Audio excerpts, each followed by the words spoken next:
So let's rank the NFL head coaching jobs. There are now 7 available since Doug Peterson got the boot this past week. A little bit surprised by that, but yeah. I was at this point. I thought they were going to do it pretty much right after he was like his team just lost all faith in him for tanking, basically.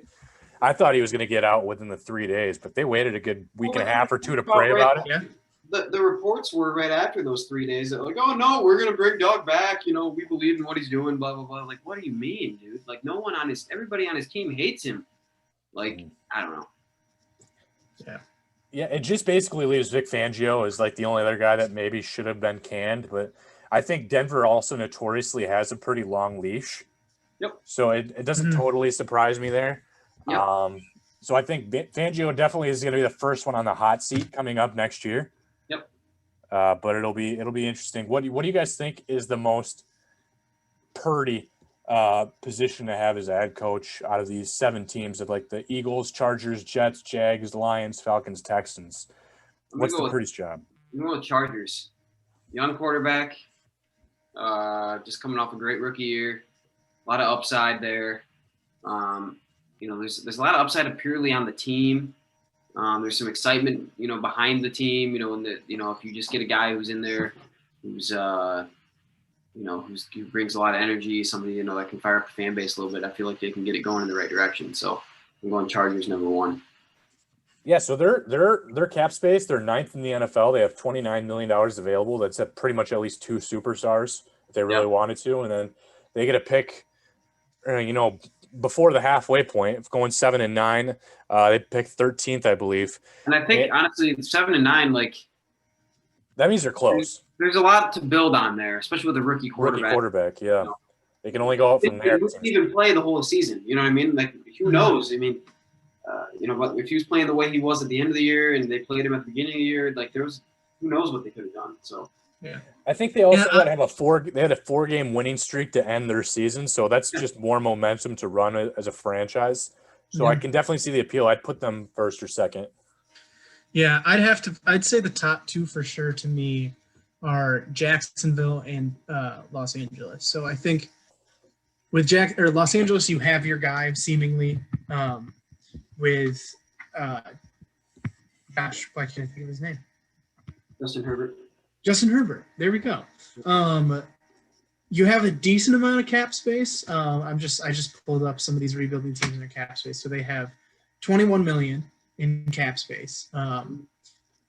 Like you have weapons, you have the skeleton to be a good team, which is good. But that also it gives you a little bit of a short leash because they're not going to blame anything on Herbert. They're not going to blame anything on not having the capital to spend on. So if you get 2 bad years, it's the coach that they're going to blame it on. Sure. Jacksonville, they have almost $80 million in projected cap space, depending on what their re-signings do. They basically have their guy in Trevor Lawrence. Obviously every number 1 pick has to be developed, but possibly the most pro-ready quarterback besides Joe Burrow coming into the draft in the last 10 years. I don't know for sure, but he's probably above Joe Burrow too. Yeah, but having $76 million in cap space is massive. If you are a coach, you get to do with that team what you want. Yeah. But also, again, a lot of the problems will be on your shoulders. I would say the worst one for me is the Eagles. They have 0 cap space. They have a mess at the quarterback position with a young guy that only started a couple of games and a veteran that costs a ton of money that many teams aren't going to want to touch. Yep. Who's been losing? Yeah, you're losing one of your corner pieces in Zach Ertz, most likely, who is one of your only consistents on offense. And I just don't know where that team goes. I think that's the thing. What do they do with all this stuff? You don't have money to make. You don't have the money to make moves unless a bunch of people are willing to take on contracts.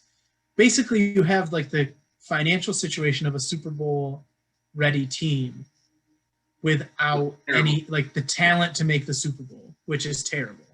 Yep. So the Eagles cap space isn't is actually right around the same as the Chargers. It still says it's at $29 million to work with, and they still have the 5th overall pick. So it's not a terrible situation, but you're probably drafting wide receiver, which isn't like always a sexy pick, although Devontae Smith will look like that in the national championship game. So there's a lot of talk that basically the Eagles are going to probably take Devontae Smith if he's there at 5, which he'll probably be there at 5 unless someone reaches on him at 3. Yep. I don't see how the Bengals pick at 3, and I don't see how they pass a tackle. They need to protect Joe Burrow. So if they don't take a tackle, there's no way they don't take a tackle. You need a line, I think they need to take Sewell. I think Sewell's the guy unless someone else goes off nuts at the combine or pro day. But yeah, so that's a whole nother conversation. I think the Eagles are just in a different situation where they're picking 5th. They've got it's not great stat. You want more going into a situation, but you also have to work with Howie Roseman. And I just don't know how Howie's also kind of been on the hot seat for a while. And I just feel like if Howie's on the hot seat, your job, even if it's in the next year or two that Howie's gone, then your job also is on the line no matter what you've done because the GMs want their guy. Yeah. So, so if you do an okay job, yet Howie still gets axed, like you'll probably have, another year, maybe 2. Right, but you're not going to have the full support unless you just prove it, and like go to the playoffs, win a playoff. You know what I mean? Like really do well, and that sucks. That's a bad spot to be if you're trying to rebuild a team. Exactly. Yeah. I honestly think too the Lions' job isn't very attractive. I don't either. To be honest, complete homer away. And that's why I'm more impressed to see reports of like Ed Dodds, like having interest in the Lions, and Robert Saleh is still on the board. I think Saleh's going to the Jets, but to me, the Jaguars, I think, are the number one for me. I just think if you have $75 million for cap space, that's a crazy good situation to be in. And then Telvin Smith also is just taking this year off. So Telvin Smith is another linebacker that could come back. There are some pieces maybe there on defense that improve. And then obviously you have the 1st overall pick, likely Trevor Lawrence. Hard to mess that up. You're pretty much job security right there on the first bat if you just take Trevor Lawrence. Immediate fan impact if you get a superstar quarterback in the draft. So I think there's a lot of good things. There's other players you're 100% going to be blamed if Trevor Lawrence doesn't pan out. That's true, but I think you're going to get 100% your fault if you do it. I think Trevor Lawrence, though, unlike most, even with when it was Jameis or Marcus Mariota in 2015 or Carson Wentz and Jared Goff, all those guys, people were like, these could be. I don't think it's hard for me to remember when I was doing mock drafts for them where I was ever like, these guys are going to be top 10 quarterbacks in the NFL. I thought they'd be starters, but I never looked at them as top 10 quarterbacks in the NFL. And I think Trevor Lawrence is actually one of those quarterbacks for few and far between in drafts that people are like, this guy has a definite potential to be top 10. And I think that allows him to have a 3-year leash to prove, okay, is he the real deal? Yeah, I think Mariota, I honestly thought would be a better pro than he has been. I really did. Yeah, me too. But yeah, I'd agree with you. I mean, probably not a top 10 QB. I think Mariota probably depended on the system, but yeah, Jacksonville's also got young talent though. They have Jalen Ramsey and Unique Ngakoue are gone, but Miles Jack, Joe Scobert, DJ Shark, Laviska Shenault, CJ Henderson, and Josh Allen at defensive end. There are some definite pieces to work with there. Telvin Smith possibly coming back. It's the offensive line and the quarterback situation, which is going to be an immediate resolve in the draft this year. Yeah, I mean, if you think about how bad they were last year, I mean, a lot of that's got to be put on how bad their quarterback play was. I mean, a lot of that can be said for any NFL team for sure, who struggle at that position. But, I mean, the Jaguars especially, it's like, good grief, guys. Like, that, you shore up that position, you're giving yourself – because they were in some closer games, especially early on in the year, and then eventually just kind of give up. But where, better quarterback play could probably get them a couple more wins at least, a couple more at least, and then you build around that. So, yeah, I think,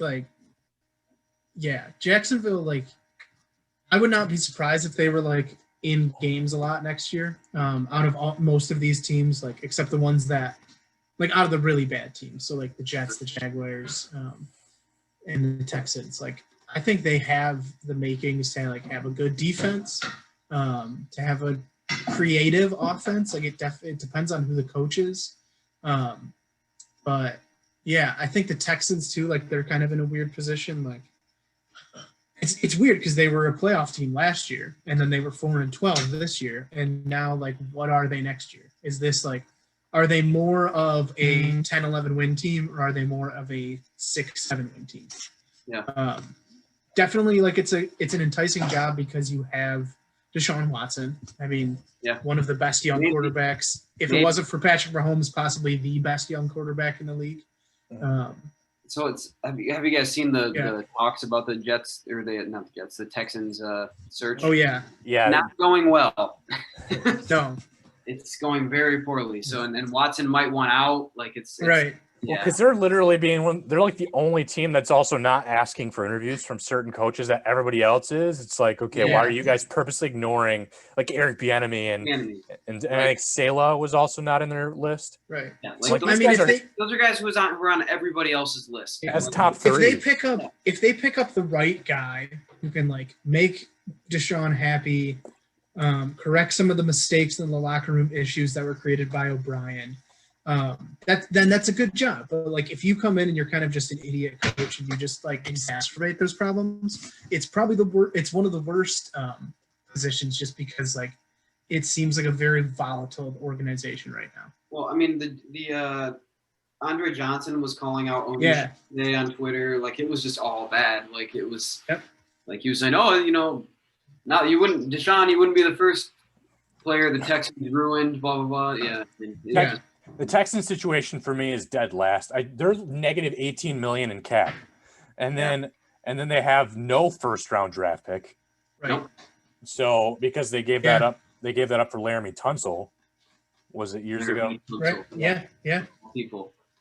So I just think it's the Dolphins get to draft for them at 3, which is just insane. I think I would say the Lions though are probably right there at the bottom. And again, that's where my surprise is coming from. Some of the candidates they're still getting interviews and second interviews with. Yeah. So, but yeah, they picked 7th, which isn't that bad, but their cap space is worse than any other teams we've listed besides the Texans. They're at 12 million. Mm-hmm. Yeah. So not a lot of room to wiggle there unless you make some changes here. You got to do a lot of changes because especially if they want to get another wide receiver in the offseason, they're going to have to use that towards whether they've re-signed Marvin Jones Jr. or Kenny Galladay, or they would have to pick up a guy like Juju, or there's plenty of other receivers. This is a good receiver free agent class. Sure, but that's where the money's going to have to go to if they want to stay competitive, or do they want to go full rebuild? That's where they've one of the good things too for some of these head coaches and new GMs is that this is a good year for offensive line in the free agency, depending on re-signings. Like, you have to look at offensive line might be at a premium where they get re-signed for big numbers, but there's a lot of pretty good guys out there that like Jacksonville could throw a ton of money at, or the Bengals could throw a big contract at in the free agency, not just in the draft. But yeah, if I had to, I would say Eagles are my least favorite because I think one of the worst things for a head coach is uncertainty at the QB position. Texans would be next, then Lions, then Jets because they're a mess. I put the Falcons there. I think the Falcons, Jets. And then I keep forgetting that they don't have a coach. And they're then I'd go with. I almost say the Falcons are worse than the Lions just because they're at negative 24 million in cap. But they do have the 4th pick though. But and then I'd go Chargers and then Jacksonville as my top 2. So the only reason I would possibly put the Falcons above the Lions is, yes, they're struggling cap space wise, but they have the 4th pick, like you said, and I think they're probably better than that record. I mean, if we're gonna talk about teams, like, they were in pretty much every game there, right? I mean, they might have lost it at the end. They should have won. They should have beat the Lions. They very easily could have beat the Chiefs at the end of the year there. I mean, there were games that they easily could have won and made it a little more respectable. And they just don't have a lot of flexibility, so that's going to be a problem. So I think what my concern with them is, again, I mean, it's not totally there yet, but Matt Ryan, you're already starting to see some decline. Having some issues with Julio Jones. Who knows how many years he's got left as an elite wide receiver. Calvin Ridley's been a nice guy to step in, and obviously, Russell Gage has done well. But I just, to me, they're actually an aging team pretty quick here. And other than like Calvin Ridley and AJ Terrell and Deion Jones, I don't know if I really like any other younger talent. Yeah, and they have, and they just have some bad contracts. Grady Jarrett is a $21 million cap hit. Jake Matthews, $20 million. Well, Deion Jones is awesome, but he's a $13 million hit. I mean, Dante Fowler Jr., 3 years, $45 million. Like, those are just bad. These were the guys after that Super Bowl year that they were like, oh my gosh, we need these guys. Like, look what they did for us. Yeah.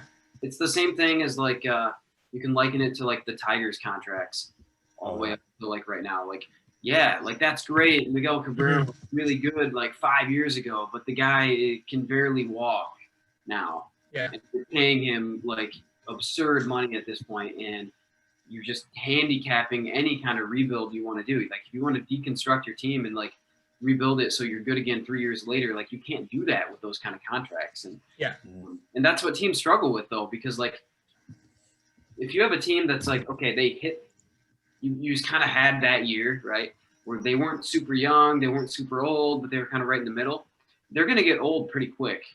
So you can't like, it's really hard for teams to like not re-sign a lot of those guys to big deals, hoping that, they can, catch lightning in a bottle again and make another run or two. It's really hard in the NFL, especially because teams are constantly getting better, younger. I mean, it's just hard to do. So and they kind of cover that crap. Yeah, I think one bonus to the Falcons and Lions jobs, though, and maybe the Texans a little bit, is that you have new GMs too.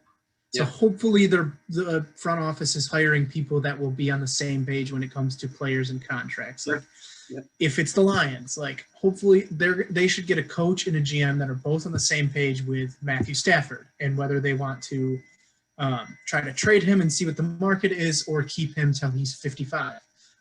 Like re-signing Kenny Galladay. Like hopefully your coach and GM are on the same page. If you're a coach going into a position with an existing GM, like, and you have all these bad contracts and like looming decisions on free agents and on whether to trade a certain player or not, you're going to more likely have it where the coach goes in and says, hey, let's look at this guy. And the GM's like, no way, he's our guy. Like, like with, I think like the Texans with J.J. Watt, if they still had a GM who was like, we're keeping J.J. Watt till he retires, and you get a head coach who's like, hey, he's going on 32 and is $18 million. Let's try to trade him to a contender for maybe a late first-round pick. Like, when the coach gets in there and is like, hey, I don't want this guy in the team, and the GM's like, well, too bad, you have to deal with it. Like, that can, like, stall out a coach right away, which is not good. Sure. I agree. Yeah. Yeah, good